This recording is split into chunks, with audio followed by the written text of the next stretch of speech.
ভৰা এখনি পথাৰ চকুৰে নমনি নেদেখা শিপা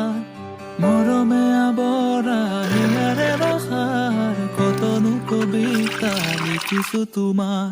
সেউজেৰে ভৰা এখনি পথাৰ চকুৰে নমনি নেদেখা শিপা মৰমে আৱৰা হিয়াৰে ৰসাৰ কতনো কবিতা লিখিছো তোমাৰ